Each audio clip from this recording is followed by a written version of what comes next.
Hey guys, thanks so much for tuning in. Such a pleasure to be able to talk to my amazing wife, of course, but also to all of you on our mission to really help educate people about hormones, the relationships, and what that means for health and vitality and longevity. Yeah, I think it's a topic that's not understood enough and how much of an impact it has on our everyday lives, our relationships, and even our relationship with ourselves, which I think is the most important one. So thank you to all of you who are subscribed to our channel and staying up to date on all the new podcasts that we're releasing. And we really appreciate the feedback and any questions you guys have. So please continue to subscribe and stay tuned for all the upcoming content. So today's conversation is really going to be diving into the law of attraction, or basically the attraction of what it means in relationships. So the laws that pertain to relationship and what brings people together and how does that relate to our hormonal system, right? Yeah, I think it's such an important topic so that we understand, one, what impacts relationships as we grow together or as we're moving through different seasons in our relationships, and how just our hormonal picture is changing as we're aging. So that in itself will change how we're perceiving our moments that we're stepping into every day with our partners. Yeah, so in this sort of dialogue, we always like to tell a bit of our own personal story, and so what it brings two people together, and what sets up the right circumstances for that. What does that mean, or on that level of the hormonal system, like what's firing inside the body, and so like let's jump right in, right? Looking back to the person I was when we first got together, I didn't really have a huge direction in life, but I knew that I was really passionate. When we got a chance to meet, I knew that I wanted to help people. I was in naturopathic school. I was learning so much about psychology and physiology and optimal health and all these new concepts that I didn't really know before. And I had a direction in the sense that I knew at one point I wanted to become a doctor and do something with this skill set. But the world is so open, and I think when there's such a wide lens of the world, it's hard to focus in on what it is that we want, right? And then when there's two people in that sort of idea, there's something that creates an alignment that brings two people together. Yeah. What's your question? Well, what do you think about that? Like, because I mean, I wouldn't say that. I had a clear focus of direction. Like I just knew that I was loving what I was learning. Right. But I didn't know where I was going to be physically, like where I was going to practice. There's so much uncertainty at that age in my life. And I think there's always an ideal scenario for, you do the school, you meet the person, you have kids, like the career, that we all sort of buy into some sort of ideological view of how life will be set up, right?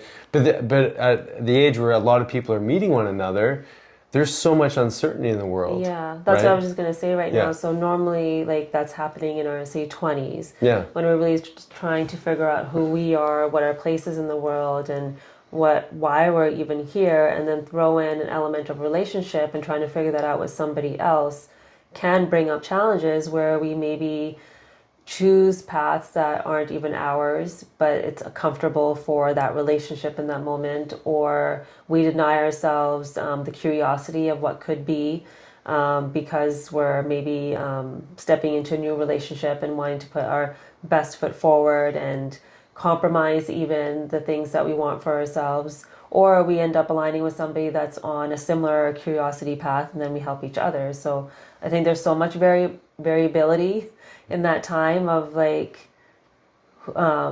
what we want for ourselves, and because we don't even know what that is. And so I think it's a really interesting time, because that is often when people come together and start dreaming about a life together. And so how do you discern between what's infatuation and what's going to be the relationship that's going to last all of the ups and downs and challenges that we go through? Yeah. And like we said, there's uncertainty in life, and then there's also uncertainty in a relationship.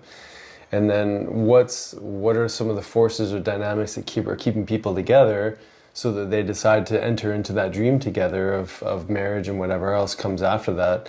And what would cause someone to deflect or move away? And, and then as a young person, like, how would you know? How would you know? And the short answer, I think, is you don't know. No, because you're reacting with your hormones. Exactly. Yeah, and your emotions. You don't Yeah. know. Yeah. Yeah. And, in future podcasts, we're going to talk about some of the timeline and the shifts that happen, as you go into parenting and whatnot.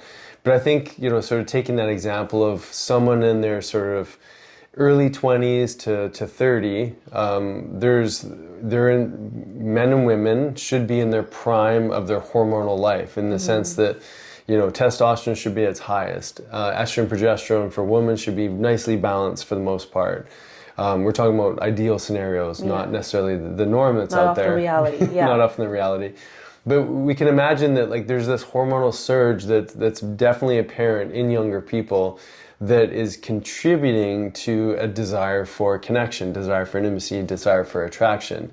And, when you and I got a chance to meet, that was in that sort of late 20s zone where we'd both lived, very different lives up until that, but we had something that brought us together in the form of the medicine that we practice now. And that common thread became such a building block, I think, for a relationship, because in the scope of medicine, of naturopathic medicine, there's a lot of value buy-in and sort of lifestyle buy-in that goes along with that career choice. So there was so much already, in alignment for us when we got a chance to finally, find one another, that there wasn't a lot of questioning around, what does this person like to eat? What do they do to do for fun? Because those aren't things you're going to ask on the first, second, or third date. Those values of hey, if we had kids, what are you planning on feeding them? Yeah, exactly. Yeah, that's not going to be a question that comes up. Totally. So it's interesting how, I think probably happens for a lot of people, that they find each other in a similar circumstance because something drew you to that experience. And many, my goodness, for me, in finding you or meeting you and getting to connect with you earlier in our relationship, I was just so drawn in by your beauty, your love for people. I remember conversations where you just care so much about your family or different dynamics, and I got to see you in incredible pain when you lost a cousin, and I got to see how deeply that you could actually feel. And there was so much about you that was charged as far as like an electrical attraction towards you. And it's really something that hasn't really disappeared, but it's obviously changed a lot over the years because circumstances have changed. But like I said, there was this right recipe for lifestyle alignment and mindset alignment and getting experiences of seeing people in different challenging situations and how they move through their challenges. And then eventually we started to date, and it was a really, really beautiful sort of unfolding of getting to know one another. And then there's a lot of stuff that we were like, oh, I didn't realize that you... Yeah, he can't lose on Scrabble and throws the board if he's losing. Yeah, there's some interesting circumstances where competition comes in. You got to see how much I don't like to lose. Yes, it is. Very early, actually. And, in relationship, there's these little fumbles that you see in the partner, right? And you recognize I don't love that about that person, but there's something superseding, I think, that inherent trait or personality state or whatever that person was in that you decided to bypass and let it be okay, right? What about you? What were some early pieces? Well, I think we've mentioned before that us coming together could be like a whole Bollywood story. For sure, yeah. Because there were so many other things going on at the same time. And I had so much of my own dismantling that I was doing of my conditioning and old beliefs and everything during naturopathic school. So my radar really wasn't on who am I going to be attracted to in my sphere at that time, because I was in a different relationship that I was trying to figure out what was best in that element. So when the opportunity came for us to come together, what drew me to you, besides the fact that we had similar values in how we were probably going to live when it comes to food choices, medicine, all these things, was that you were curious about the bigger picture in life. like your desire to become like really tuned into your spirituality and like figuring out and asking those big questions of like, why are we here? And not caught up in like the daily drama of life. And I think the biggest element for me was that I felt safe around you. And I think one time, I can't remember where we were, but we were with your parents and they asked me a question, or you spoke about something that I do in the practice, and all three of you turned around and looked at me to answer. I think that was one of my first experiences where somebody wasn't talking for me. And like there was many moments where like you would ask me a question and like pause and listen, and I'm like, what is he doing? This feels new, where I get what he wants to hear my voice, or so just like that feeling of being like heard and feeling safe was probably the biggest one for me. Wow, that's amazing. I know you've said that before, but I haven't heard you say that in a long time. So thank you for sharing that. Yeah. And it's nice to like, so, you know, to dip our toe into this conversation that we're going to be having on another podcast, is just understanding this dynamic of masculine, feminine energy. And that role of a man is, in my eyes, and I'm still learning, is to really to be a protector, to create a safe space so that the incredible energy and creativity of a woman can have a vessel to move through. And it sort of, on one hand, it breaks my heart that you felt like you didn't have a voice or weren't willing or wanting to be heard, but another, like, it makes me feel really good that you could open up in that kind of way around me. And I think that's something that even, you know, we heard from, you know, your friends where like, Sonia, you just seem like yourself again because you're able to be yourself. And, you know, so in this sort of idea of attraction and like how people come to find one another, I think these are some core qualities that women look for in men, or, you know, that masculine energy and that feminine energy. And for me, it was like, just, you know, this, you know, we kind of had a disagreement about this idea of that, like that thing, that like the buzz, the spark that brings people together. And, you know, I really feel like there was a spark. There was like, on my end, I can't speak for you, but there was a spark, there was this like wanting and like deep urge to want to be close to you, to want to get to know you, to want to listen to you. Is that infatuation, or is that actually love? Yeah, well, I don't think it's love. How could it be love when we don't know each other? But we used to call it the feels. So our disagreement was right? The tingles. The tingles, yeah. The disagreement was that I feel like that's more based on infatuation, because then it evolves into a deeper feeling. Yeah. Whereas I think for you, from what our conversation was, that, well, that spark is always there, and that's what keeps the relationship going. No? Well, I think it is always there for me. Yeah, for sure. But it's like, it ebbs and flows. Yeah. Right? But it's just so much more prevalent when I think you find someone that you align with in so many different ways. And that you're so curious about. Like, you come from a completely different culture than me, and I was so interested in everything. And then as I step into your world, I'm also like very overwhelmed by it. Yeah. Especially early on, and I'm, you know, slowly but surely come to appreciate and appreciate the beauty, but also like see some of the, wow, like this is, I go out of my comfort zone in some cases, or, again, especially earlier on.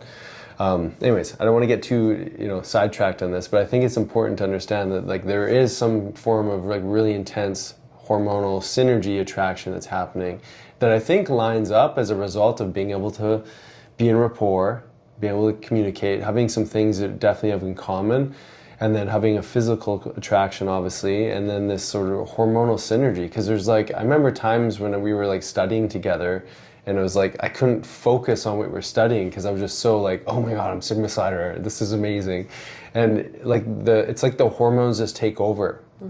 And so, you know, I think part of the dialogue too is how do we differentiate between that spark and that maybe lust and physical attraction to, is there a chance for something more to be here? Yeah. Right. So I want to speak to it from like female perspective, and hormones and how that actually influences from studies who we are attracted to, and at certain times of our cycle as well.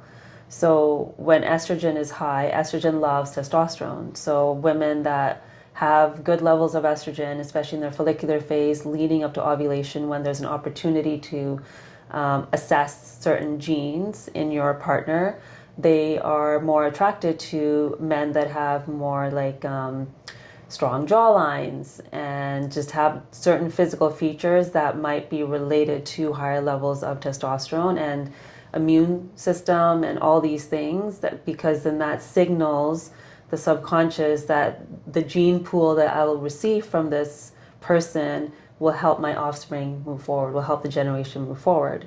So in saying that, so many women around that time in their 20s are on birth control. Mm-hmm. So there were studies that were showing a before and after, or taking women that were on birth control and women that weren't. So they had all of them come in and they showed them female characteristics and male characteristics. So they were on a computer and they got to manipulate how that person looked physically. And then they went off and came back after 3 months. The women that were not on birth control, that went through like the different cycles, nothing changed in who they were attracted to. But the women that were put on birth control for those 3 months, their features for the males that they were kind of drawing out became more feminine. Because when we are on birth control, the body's kind of stuck in the luteal phase. So meaning in our luteal phase, when progesterone is a bit higher and we're stopping LH and FSH, there's more attraction towards more feminine like qualities and characteristics, like more nurturing, a bit more soft and whatnot. Whereas when estrogen is high, it's a little bit different. So women go through this like cyclical effect during their cycle, and then if you've been on birth control for a long period of time, it actually changes who you're attracted to.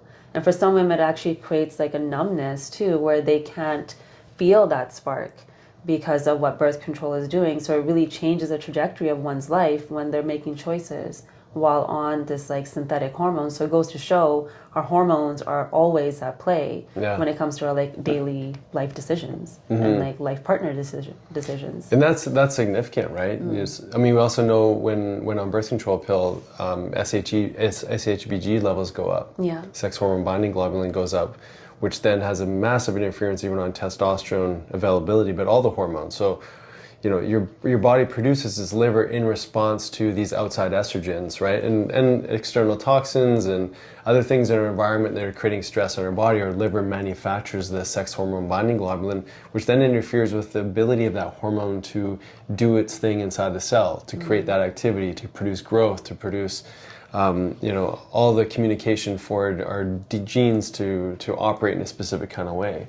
And so when on a medication even, or if the body's full of toxicity, there's a tremendous amount of stress, the way that our hormones are expressing and then the way that we're actually relating that to attraction to another can massively be affected. Like, that's significant. Yeah. And the other element around that time, so say you're going to university or college or trying to figure out your career, or maybe you're already in your career and you're working and there's such a high level of stress.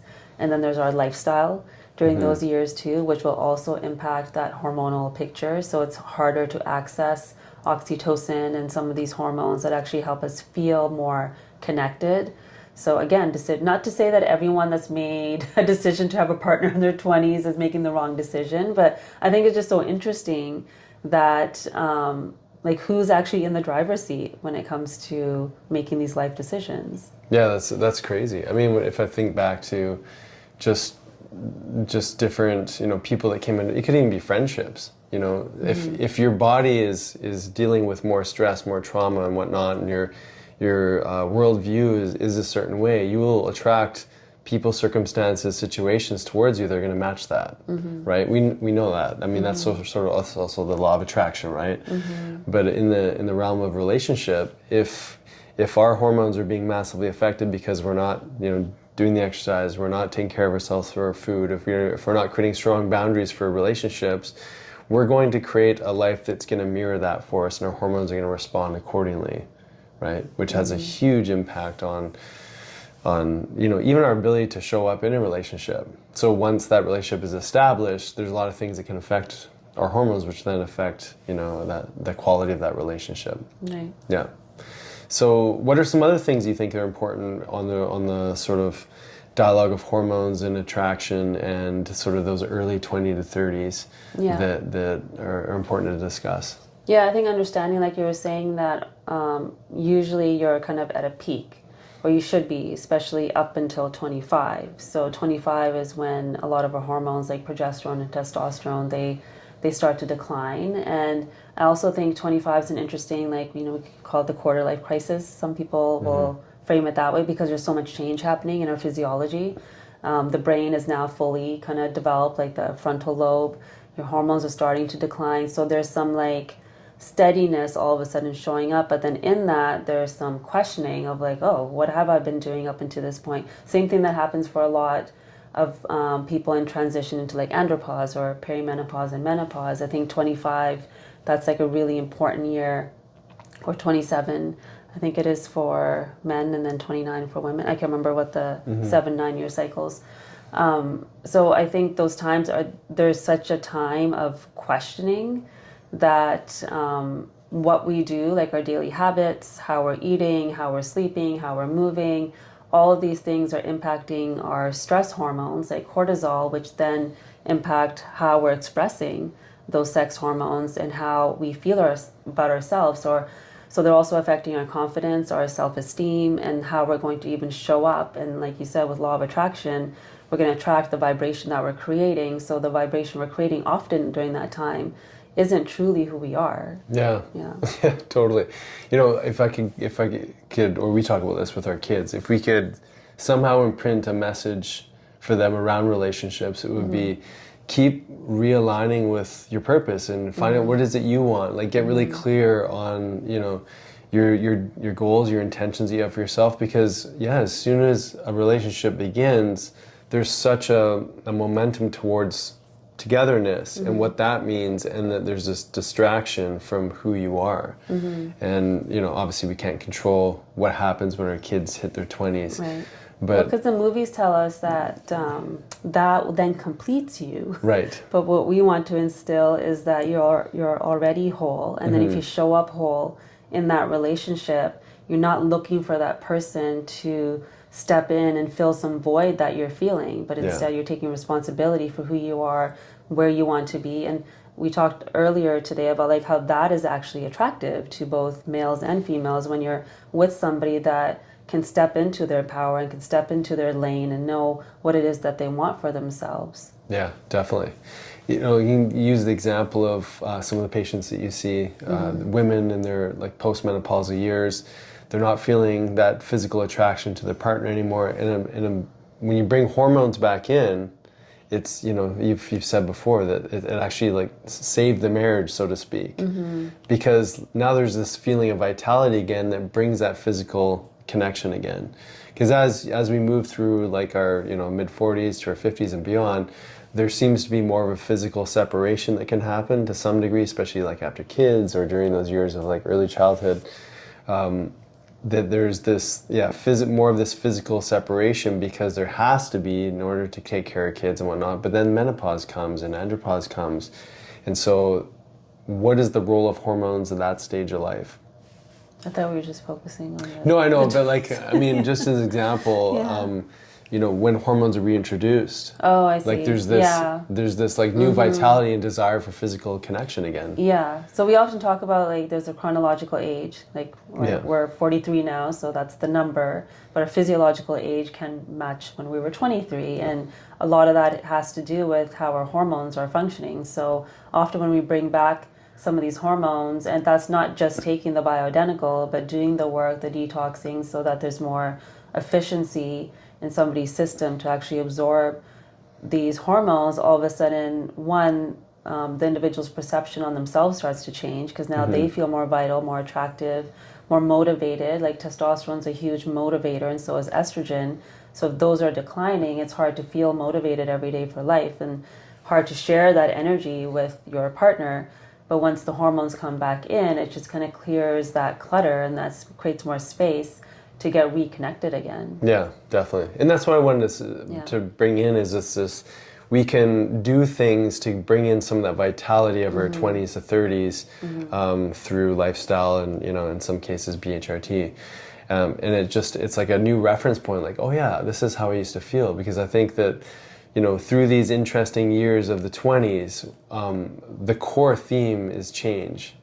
There's so much change in like your outlook on life, to your mindset, to how you're, entering into a career because you just finished school. And there's so much going on that we are a new iteration of ourselves sometimes every year. And so that changeability within a relationship, if it's able to make it through those 20s, is a real testament to having a lot of things working right. Yeah, because we're just checking off boxes at that time, especially with like societal conditioning of like, okay, what's supposed to be done by 20 or 25 or 30, and it's really easy to just get lost in that societal conditioning and not pausing and questioning, okay, like what's actually driving here? Like I asked that question, like who's in the driver's seat? Is it the beliefs that I have of what I'm supposed to be, or is it my hormones? Is it the birth control pill? Is it my diet and lifestyle that's like making these decisions? So when we start to question, we can then recognize that, okay, a lot of what's happening isn't actually me, so how can I bring more of me into this equation? Yeah.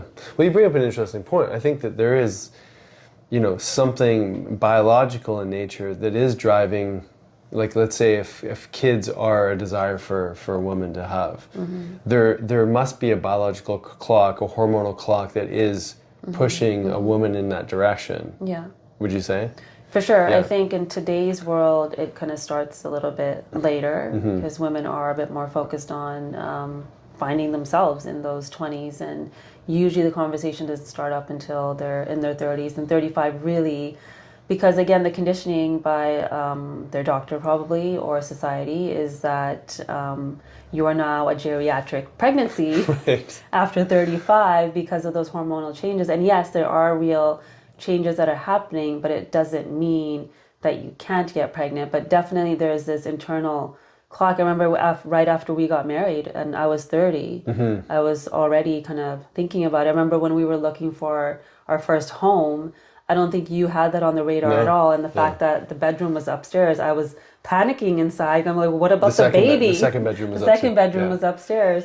Like, what about the baby? I'm going to have to walk up and down the stairs. So like I was already in that mindset, whereas I think for you, that wasn't a reality at that time. Yeah. And again, this is why I think communication is so important too.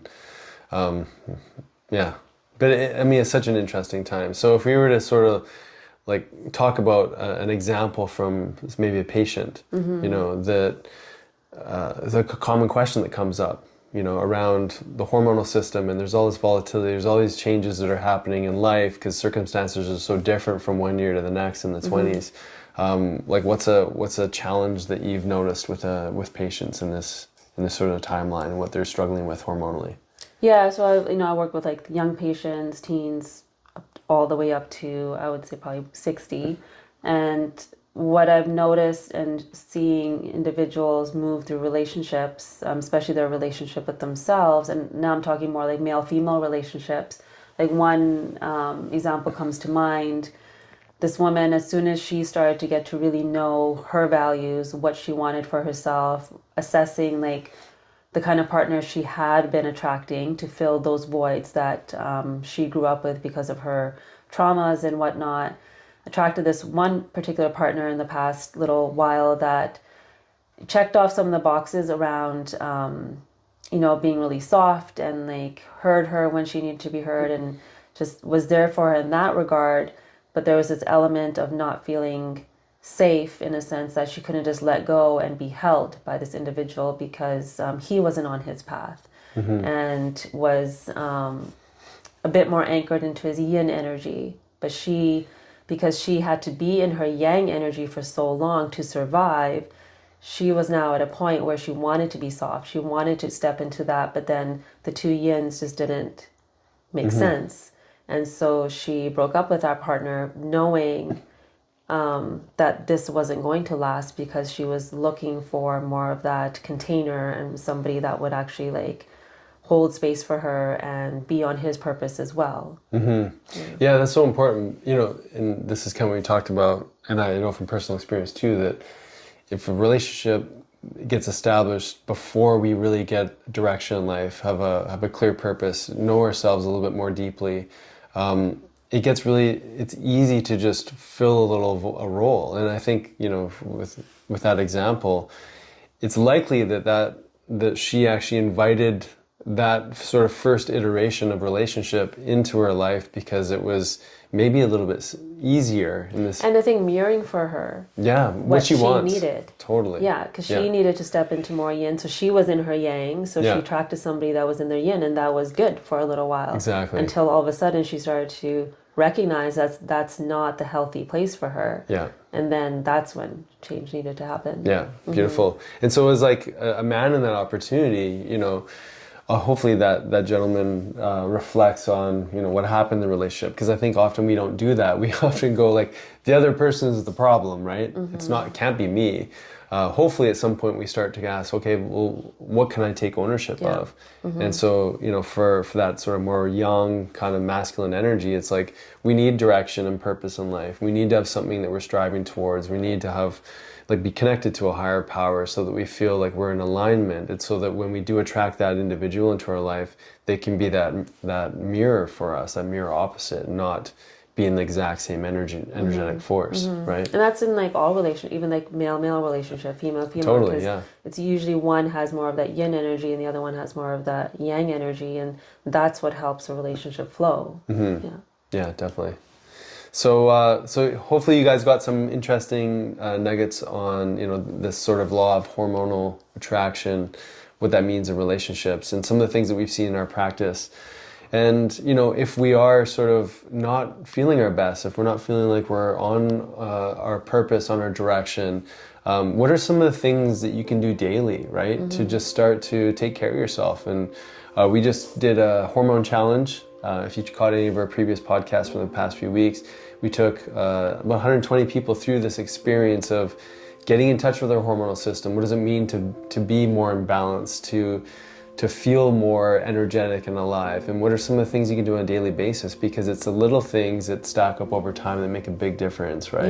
Yeah, those daily habits, those daily decisions are informing your inner world, which will then change your outer world. Yeah. We have a Health Ignited Club that we'd love to have you guys be a part of to dive deeper into these conversations. And we meet once a month, and there's lots of goodies for people to be to take advantage of while in the club. All right. We'll see you next time.